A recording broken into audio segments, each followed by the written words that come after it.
La littérature est la mémoire vivante des peuples et la voix de ceux que le temps voudrait faire taire.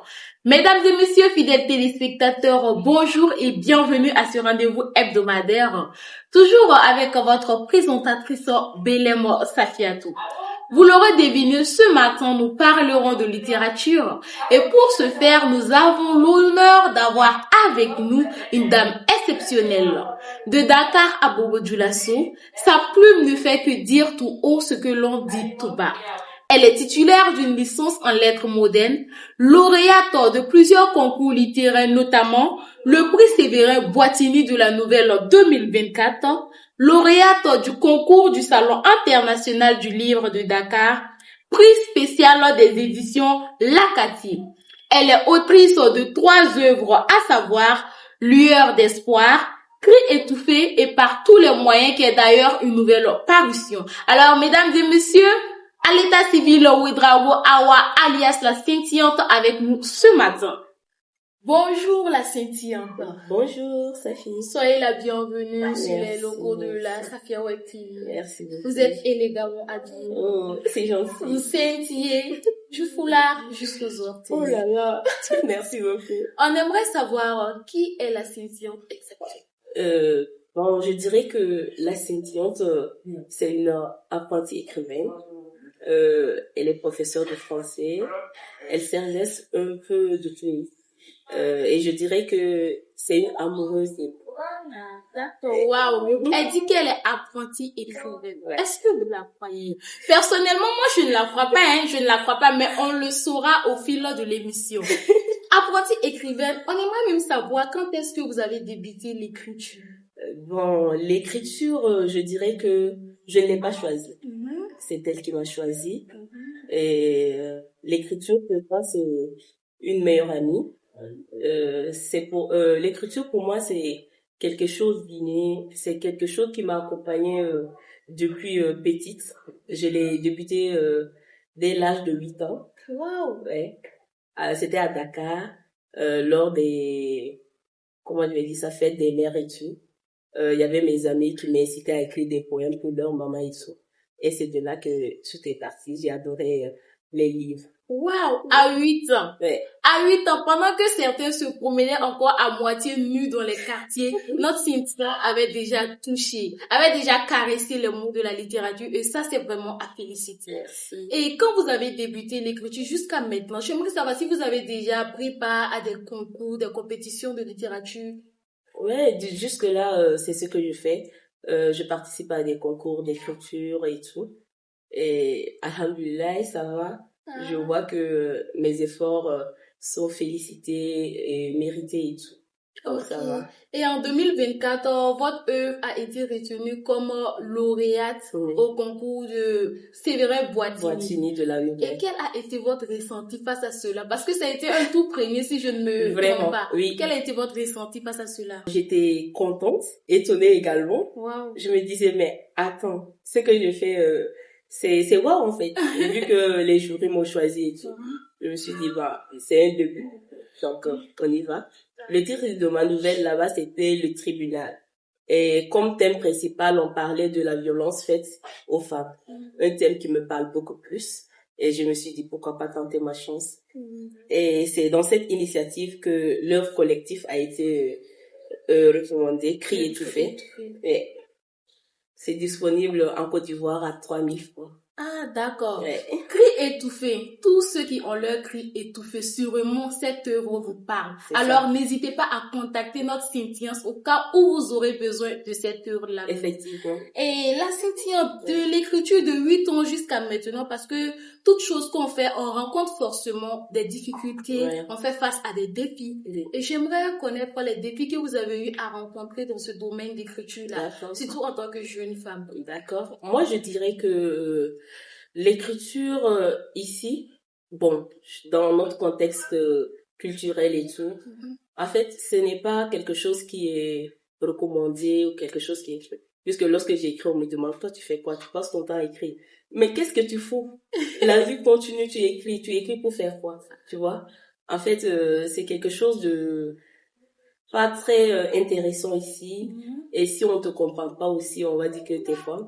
C'est à peu près ça. Voilà, c'est ça. Ok. Et maintenant, tout récemment, on a vu une nouvelle parution qui a un peu tremblé la scène littéraire. Effectivement. Intitulée Par tous les Par moyens. tous les moyens.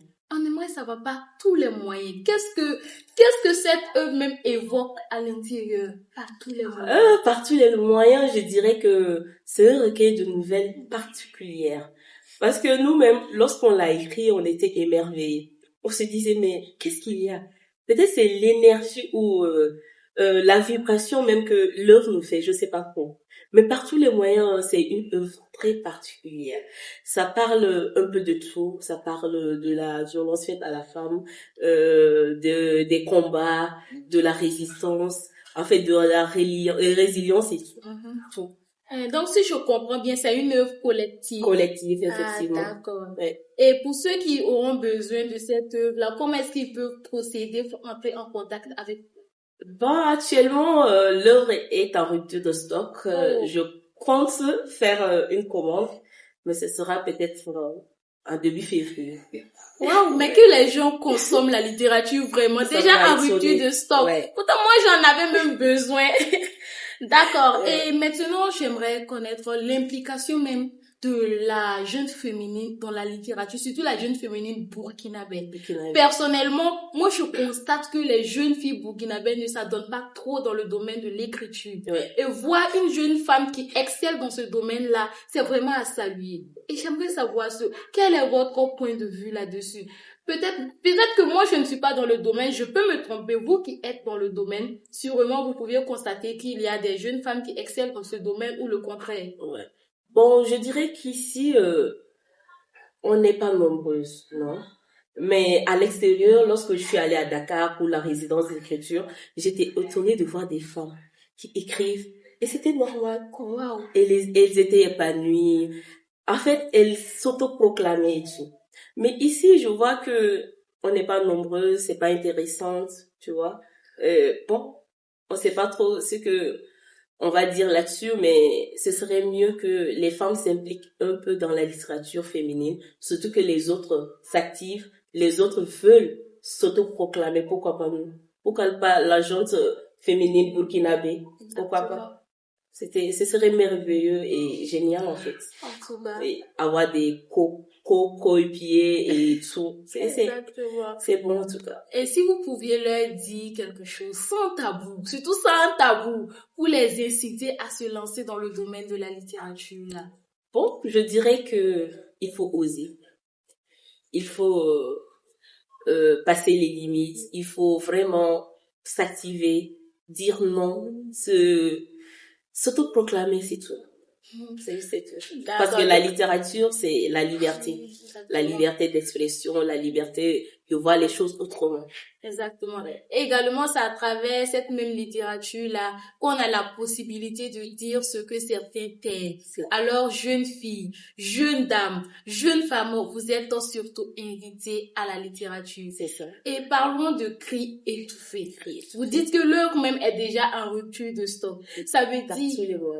Oh, autant pour moi, par tous les moyens. Ouais. Cela voudrait dire que cette œuvre enferme une pépite. Il y a de la quintessence dans cette œuvre-là.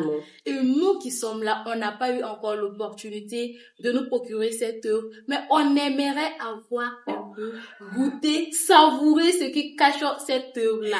Donc surtout, la septième avec votre belle voix, si vous pouviez nous lire un petit extrait, peut-être cela pourrait galvaniser ceux-là aussi qui voudraient se procurer l'œuvre. D'accord.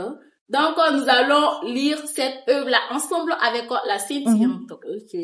Voilà. Humiliation, cri, mort. C'est ce qui qualifierait le mieux la situation de cette jeune fille renfrognée. Renfrognée pas par désir, mais par culpabilité et désarroi. Ici, au milieu de ce restaurant, la nuit offrait une clarté douce et apaisante. Tout le monde semblait subjugué par la beauté des étoiles et les merveilles du ciel. C'était un lieu en plein air romantique et d'une beauté éclatante, tout droit sorti d'un conte de fées. Le restaurant, bondé de monde, l'avait presque refusé. Dans ce décor féerique, elle était là, assise calmement. En effet, ce soir-là, Raina était en compagnie des personnes qu'elle considérait le plus dans sa vie. Sa maman et Aliou, son ami. Devinez quoi? Comme par un étrange coup du sort, elle reçut sa demande.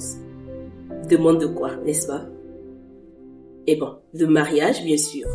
La pauvre, elle était là, les yeux grands ouverts, observant le monsieur à genoux, la main tendue, tenant une boîte rouge. La boîte scintillait et l'intérieur était d'une beauté surprenante. Là se trouvait la fameuse bonne étoile et le rêve de toutes ces femmes. Sans surprise, la boîte contenait cette alliance tant désirée, tant convoitée. Raina aurait dû être aux anges, mais sur son visage se dessinait la colère, la crispation, de la fatigue.